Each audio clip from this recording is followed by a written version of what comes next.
Hello, hi guys! Magandang hapon sa inyo lahat. This is Jim from Masigari Channel, a faith healer, also matarder. So ngayong hapon, natatigan natin ang nagsasabi ng ating mga gabay. This is a weekly gabay for the month of January 11 hanggang January 17 for the sign of Taurus. So Taurus, welcome to my channel. Ano kayang messages, advices ng spirit guides ang ating masasagap for today's video? Kanino naman kayang energy o kaganapan sa buhay ng mga Taurus ang ating mga hagilap? So guys, this reading is a general reading lamang, hindi lahat makaka-resonate. Kunin lamang po makaka-relate sa inyo and comment down below kung kaninong energy ang ating nasagap. And of course, don't forget to like and subscribe my channel and hit notification bell for more videos update. And of course, maraming salamat sa mga walang sawang pagsuporta sa aking channel, lalo na hindi nag-escape ng ads. Naway pagpalain po kayo ng Diyos at may kapal, siksik, liglig na guumapa ang biyayang manumbalik sa inyo. And of course, eto na ang mensahe sa iyo ng ating mga gabay for weekly gabay.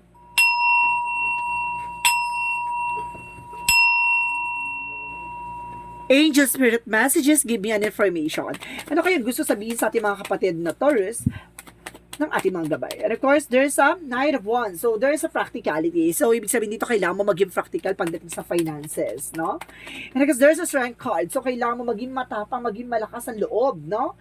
And ang Strength card is parang dapat marunong kang humarap sa takot at pangamba mo. And because there's a Knight of Wands, the King of Wands, sorry. The King of Wands represent ang control, no? Kumbaga, kailangan mo makontrol ang emotions mo. And because there's a World card, represent a travel, success coming your way, no? And because there's a lot of trouble guys daw na masasagap dito, no? By land, by air. And kasi sinasabi dito guys, there's a Four of Swords. Listen to your intuition and listen to your gut feeling, no? Makikinig ka lagi sa yung vibration or instinct, inner voice. At the same time, there's a Seven of Swords. There's a sneakiness or there's a cheating lying on you or something guys. Mayroon taong sumusubaybay or kumbaga nag-i-stalk sa'yo by social media. So let's see what is the Knight of Pentacles. And of course, there is the Seven of Pentacles. So, there's a harvest time. At the end of the time, kumbaga, maging practical pagdating sa finances. Kasi, kumbaga, pagtagal ng panahon o paglipas ng panahon, kumbaga, marami kang mahahani dito, no? And of course, there's a Queen of Swords. A bigger picture of yourself. Kumbaga, alisin mo na yung yung hiya mo. Alisin mo na yan. Kasi sabi na, Queen of Swords, tingnan mo na yung magiging,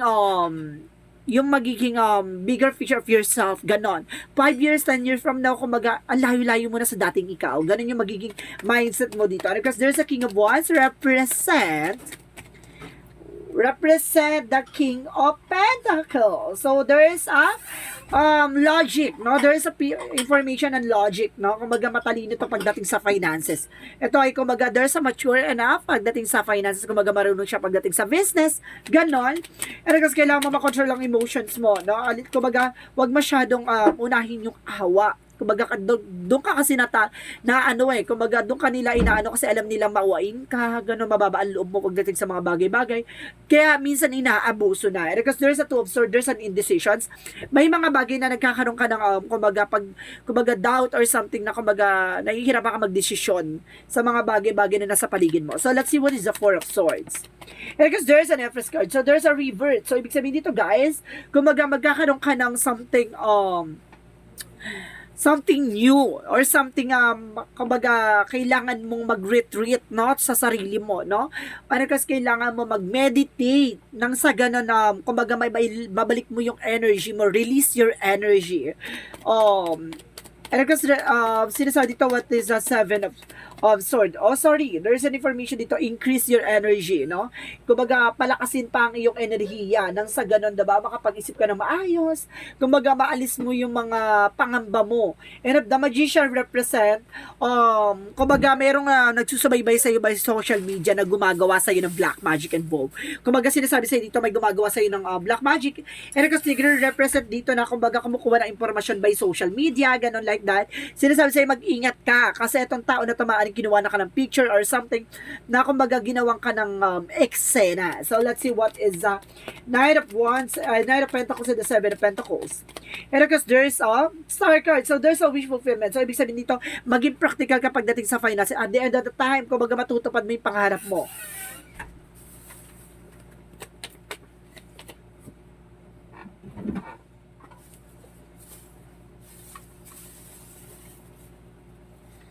Four of Pentacles represent a saving money. So, kailangan mo mag-save ng money. So, ibig sabihin dito, guys, yung, kumbaga, pagdating sa mga resource of income mo, kaya mag-save ka, no?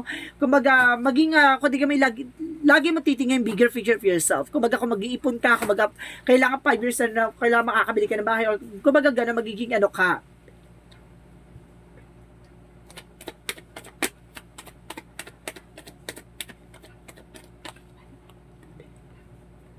And the Four of Wands represent a celebration. Kumbaga may celebration daw dito na kailangan mong, kumbaga, maging wais at least to, no? Beta. And because the Emperor represent maturity. So, be mature enough and being grounded, no? Kailangan maging mature ka lalo na sa decision. Ito kaya nagkakaroon ka ng decision para nagkakaroon ka pa ng something doubt. Yun yun. Kaya sinasabi sa'yo dito, kailangan mong pag-isipan ng klaro, no? Bago ka mag-take ng action. Kasi baka tendency nito, diba? Magipit at maipit ka sa situation. And because there is a Eight of Pentacles represent dedication sa ginagawa mo, no? Kailangan mo mag-meditate and contemplate nang sa ganun bigyan ka ng angels answers sa mga bagay-bagay at of course, ibigay sa iyo yung tamang landasin o tamang daan kung paano mo mapagtatagumpayan yung mga plano mo sa buhay. So, let's see what is the Seven of Swords in the Magician. Represent the Six of Wands. So, there is a victory and success. At the end of the time, magsasuccess ka, diba? Kung baga sinasabi sa'yo dito, may mga tao gumawa sa'yo ng hindi maganda, don't you worry. Makukuha nila what they deserve, diba? Ano ko sinasabi dito, magpatuloy ka, no? Huwag kang mapapatinag, huwag kang magpapabuwag sa kanila, basta gawin mo yung mga bagay na makakabuti sa'yo. So, let's see what is the outcome. The outcome represents the Five of Swords. So, there is a fair fight or something, kumbaga, mag-ingat ka lang din ha, there's a negativity ako na sense dyan na for self-sabotage na maaaring maging sabotahe dito dahil sa sarili mong kagagawan. Kumbaga, maaaring mag-share ka ng thoughts or share ka ng opinion or either mag-share ka ng mga bagay-bagay sa paligid mo or tungkol sa'yo. No? Kasi minsan, kumaga may mga plano tayo sa buhay na share natin, hindi natin alam na eventually, yung taong pinagsabihan mo or pinag-openan mo ng yung plano mo, yung pala, ang laki ng inggit sa'yo. So, there is an evil curses na nakikreate nila. Diba? Lalo-lalo na kung may inggit sa katawan yung tao na kinuwentohan mo. Yung plano mo, wala. Hindi natuloy. Nagkaroon ng delays. Kasi, kumbaga, nag-cause ng blockages or negative energy. And kasi nasa dito with the Page of Cups, kumbaga, makinig ka sa intuitions mo. Makinig ka sa gut feeling mo. Ang Taurus kasi is, kumbaga, pagdating sa paligid niya, malakas ang pakiramdam, no? Kumbaga, talagang malakas din talaga ang, kumbaga, ang sense niyan. Or there's a sixth senses din ako sa sense sa kanila. Kumbaga, malakas ang, kumbaga, spiritual din yan. Pero tendency, kumbaga, may mga bagay dito, minsan kasi alam na nila, nagbubulag-bulagan na lang sila. And because there's, Ten of Wands. So, there's a lot of obligation and responsibilities na, reverse daw siya. So, ibig sabihin, guys, kumbaga, nakawala ka na sa responsibilities. So, nakawala ka na sa obligations na yan or natapos na, no? So, let's see what is additional messages for career. For career is the temperance for a perfect timing. So, guys, sinasabi dito, guys, kumbaga, kumbaga may mga bagay na mangyayari sa iyo at magkakaroon ng magkakaroon ng mga unfold eksena, no? Yung mga bagay na kumbaga hindi natuloy yung mga nakaraang araw or nakaraang panahon. So, this is the moment na parang mangyayari na. So, there's a temperance for a perfect timing. And of course, there's a recognized tayo dito na there's a rainbow, no? Rainbow is, kumbaga, rainbow is, it's a thing na parang sinasabi dito, guys, na kumbaga storms after, kumbaga there's a storm, so, or something after the storms, no? Parang pagkatapos ng storms, kumbaga may lilitaw na rainbow, no? Kumbaga sinasabi sa'yo dito, there's a pag-asa or hope, ganon. So, pagdating naman sa love life, so pagdating sa ano mo pagdating sa career mo is there's a hope. And actually, pagdating naman sa love life, there's a karma. So, sinasabi dito, there's a Two of Pentacles represent the karma and the Two of Pentacles na magdadala sa'yo ng balance. Iikot lang yan. So, ibig sabihin dito, may mga bagay na ginawa sa'yo hindi maganda. Good luck sa karma. Ganon. So, let's see naman, pagdating sa health. Pagdating naman sa health, get more information. And there's a Knight of Wands, resilience, no? May mga bagay na kailangan mo maging tahimik lang or may mga bagay na kailangan mong ilaban, no? Huwag ka mawawala ng pag-asa or something, huwag ka mapanghihinaan ng loob. There's a Six of Swords na makakaalis ka na sa situation na yan. Kung ano man yung napagdadaanan mo, may mga bagay na kailangan mo lang bitawan dyan. At the same time, luluwag na yan. So, let's see what is magical fairy messages. For magical fairy messages, get more information. And of course, guys, there's your wishes granted. So, ibig sabihin dito, yung hiniling mo matutupad na this time. Wow! And of course, sinasabi dito, there's admit to yourself feeling admit your true feeling to yourself. Tanggapin mo daw at maging totoo ka sa sarili mo kung ano yung totoong nararamdaman mo. Diba? Hindi ka pwede magpanggap, no? Dahil baka dyan sa pagpanggap-panggap na yan. Be honest with yourself. Only you know what it is that you truly desires. Diba? So, let's see naman kung ano yung sinasabi ng yin and yang oracle card for you. So, there's a reunion. So, some of you, there's kumbaga soulmate connection, no? And there's a memory. So, there is some information na parang there's a reminiscence from the past. And then, there's an avoidance. May mga bagay na kailangan mong iwasan. Diba? Na yung mga bagay na ayon ay, kumbaga nakakasama sa'yo. Diba? So, let's see what is Archangel Raphael. Home health. So, ibig sabihin dito, humingi ka ng gabay sa ating Archangel Raphael para tulungan ka sa iyong tahanan, no? Kumbaga, protection or kagalingan. So, let's see what is the chakra. Chakra ay forgiveness. So, kailangan mo ng kapatawaran dito, no? And there's a soulmate. So, there's a soulmate connection talaga sa inyong dalawa na with your person, with your love life. And of course, there is a joy, no? Magkakaroon ka ng kaligayahan dito. So, let's see what is Archangel Michael. You created the situation and you have the power to change it. No, ikaw yung naglagay sa sitwasyon mo, ikaw din makakagawa ng paraan para makaalis ka sa situation mo, diba? And of course, shield yourself. Protection mo yung sarili mo. Pangalagaan mo, and of course, a favorable outcome. No, papabor na sa'yo ang eksena na to. So, sa madaling salita, this is your moment. There's a star for wish fulfillment, and of course, there's a wish fulfillment dito. Maaaring talaga, may mga bagay talaga na papabor na sa iyong sitwasyon. So, let's see what is the romance angels. Pagdating sa romance, there's a romance feeling, romantic feeling. So, some of your feelings are real and worth exploring. So, lumalabas na yung totoong nararamdaman mo. Diba? Kung kinikilig ka, kung talagang yung nagmamahal ka talagang, diba? Lubos-lubos. Ganon. So, let's see what is additional messages. And there's a denial. No, kung mag-i-acknowledge mo yung fear, i-replace mo yan ng insight of awareness. Diba? May mga bagay kasi na kinakatakutan tayo. Ayun yung kailangan natin alisin kasi yun yung nagsisilbing blocker just kaya hindi natin nagagawa yung mga plano natin sa buhay. Kasi nauunahan tayo ng takot at pangamba. Diba? And of course, there's a forgiveness. May mga bagay dito na kailangan natin ipagpatawad. No? So, let's see what is additional messages for angel spirit guides.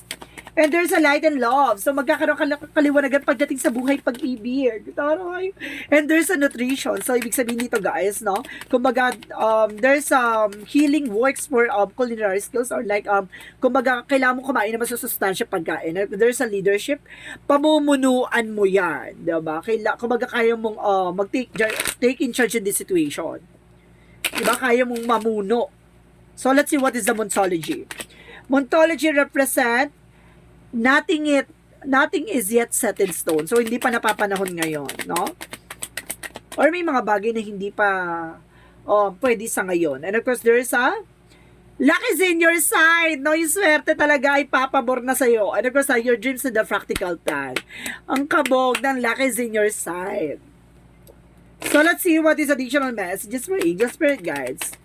And there's a go for it. May mga bagay na kailangan mong ilaban. And of course, sinasabi dito, imagination. So, gamitan mo rin itong imaginations mo para makapag-isip ka ng maayos. And because there's an inner truth, malalaman mong katotohanan inside yourself. So, let's see what is the energy. What is the energy? First chakra, Archangel Michael. So, ibig sabihin nandito si ating Archangel Michael para protection at pangalagaan ka sa kung ano man yung ginagawa mo. And because there's a second chakra, Archangel Uriel, about sa finances. Tutulungan ka nating Archangel Uriel about sa finances. So, let's see what is additional. So, there's a contract. So, there's a kontrata. Diba? And because there is a happy family, so this time magiging masaya na yung pamilya mo dito. No? Para magkakaroon ng kaliwanagan because there's a rainbow talaga ako nasa-sense. No, guys? So, let's see what is additional messages. Yung pagkatapos ng unos, di ba, nandito na, para may sinag, liwanag na magdadala sa iyo ng tagumpay. And of course, you're not alone. So, hindi ka nag-iisa, di ba? And of course, additional messages. And there's an inner earth. So, there's a new beginning coming in for you, no? So, let's see. There's a Jesus loving quote said. Jesus loving quote said, what things soever you desire, when you pray, believing that you receive them, and you shall have them. So see, yung mga bagay daw na kumbaga inaasam mo o pinagdadasal mo, yan yung mga bagay daw na makukuha mo, no? Ayon sa kalooban ng Diyos. Kung alam mo, naniniwala ka na makukuha mo yan, at alam mo na, kumbaga, ipagkakaloob sa iyo yan. So, let's see what is the angel's answer. Bibilang ko ng 3. Kailangan nakapag-isip ka na ng angel's answer, guys, ha? Kailangan na kung anong magiging tanong mo dito, kailangan nakapag-isip ka na. Ano gusto mong tanong, ay nandito ang kasagutan. There's a yes or no then. So, there's a possible na masasagutan mo yung katanungan. Depende yan kung naka-resonate ka dito sa reading na to. So, let's see what is the angel's answer. Give me an information. 1, 2, 3. Angel's answer. Give me an answer for the question. And of course, let's see. There's a forgiveness. So, mayroong malaking factor dito that there's a forgiveness, no? Kumbaga may kapatawaran dito. And of course, there's a listen to your intuition. So, makinig ka sa gut feeling mo. And there's a be assertive. Na dapat alam mo sa sarili mo kung ano yung grounds mo, no? Kung ano yung, kumbaga alam mo sa sarili mo kung hanggang saan ka, kumbaga, maninindigan sa situation mo. So, let's see what is the angel's number. And of course, sinasabi dito, there's a 00, I am observant. So, kailangan mo mag-obserba, no? Sa kung ano man ang nangyayari sa paligid mo. Angels ask for your attentions. Open your eyes, listen, and think about everything that is happening. Trust your intuition and follow their guidance without any delays. Focus inwards through meditation and prayer. So, ito nga, di ba? Kumbaga, magdasal ka sa mga bagay-bagay na nasa paligid mo. Kung alam mong makakabuti at makakasama sa sitwasyon, ipagdasal mo, naway ilayo ka sa kapahamakan, lalo-lalo na sa mga pangyayaring alam mong hindi mo inaasahan. So, let's see what is the messages of life.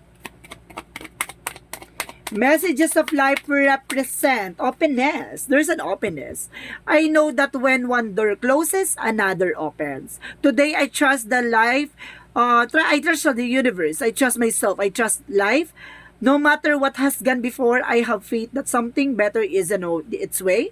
My willingness to release the past prepares me to accept the many new opportunities God opens before me. See? Diba, sinasabi dito ba kailangan na mag-close yung chapter sa mga bagay na nangyari sa'yo from the past. No, this is the moment kung buksan mo yung sarili mo sa mga posibilidad na mangyayari ulit sa buhay mo. No, kung sinasabi sa'yo dito, kung magtiwala ka, no, lahat ng mga bagay na nangyari sa'yo ay pagkakaloob ni God. So, there is an information na kailangan mo nang alisin yung mga bagay na nakaraan na at may mga bagay na kailangan mo nang alisin na nagbibigay blockages sa sarili mo. So, guys, this reading is weekly gabay for the month of January 11 hanggang January 17 for the sign of Taurus. So, Taurus, maraming salamat for your wonderful reading. So, once again, this is Chin Rodriguez from Masagal Channel, a faith healer, also mata reader. And of course, maraming salamat sa mga walang sawang pagsuporta sa aking channel, lalo-lalo na hindi nag-escape ng ads. Naway pagpalain kayo ni Diyos at may kapal, siksik diglig na gumapang biyay manabalik sa inyo. And of course, this reading is a general reading lamang, hindi lahat makaka-resonate. Kung nila pa makaka-relate sa inyo, and comment down below kung kaninong energy ang ating nasagap. Maraming salamat and see you in the next video. Bye-bye and babush!